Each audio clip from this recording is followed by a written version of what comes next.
Ингээд юу яаж Монголын энэтрийг суугаа Монголын эрчим сайдын яамн дээр ингээд энэхүү бичлэгийг хийж байна.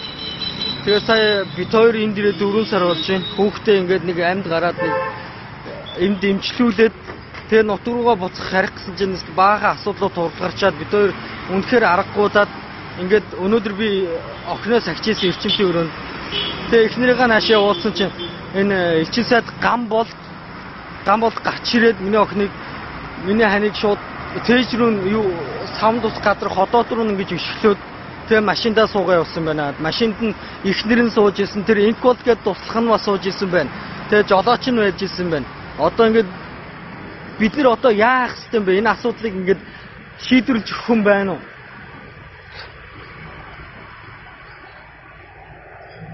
Би ихсэн байхгүй юу? Би энэ цайд үнэн байлиг ихшээд энэ болоод үнэн байлиг танаас төлөөлөгч танаа цайд хоёр үнээр надад туслах чадахгүй байна. Та надад туслаач гэсэн чинь намайг чи юу гэдэг байгаа? Би яаж хамт туслах ёстой гинэ? Тэгэхээр би тэгжсэн чинь цайд араасан гүрээд ирсэн эхнэртэй. Тэгээд жолоос суугаад ийг холтон урдан суугаад цайд суугаад дундны эмэгтэйг суугаад та нэгнэр суусан байхгүй цайд эхнэр. Чи цайд та надад туслаач гэж би хоёулаа алгыг онгоолоод ирсэн чинь цайд намайг шуутыг гэж юу дижаа одоо түрүү би өнөөдөр дөрөв сар миний хүүхдэд одоо нэг мөдөд ирсэн үүсэж миний хүүхдэд өнөөдөр ийж надад таньгийн чи зүрхээ асаад ирсэн болоод дээд асуудал үүсээд эвчнэрийн буруугаас ингээд зүгтсэн бактери ороод ингээд миний охин дээсэхгүй 4 сар болсон байхгүй юу?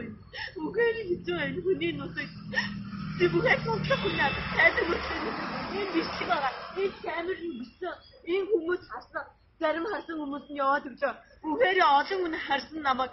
Яг ийшээ жигээ дугаас дахиад би гарч ирээд та намайг яагаад бодож байгаа? Та надад туслаад би хүүхдийнхээ төлөө явж би их хүн би эмэгтэй хүн таач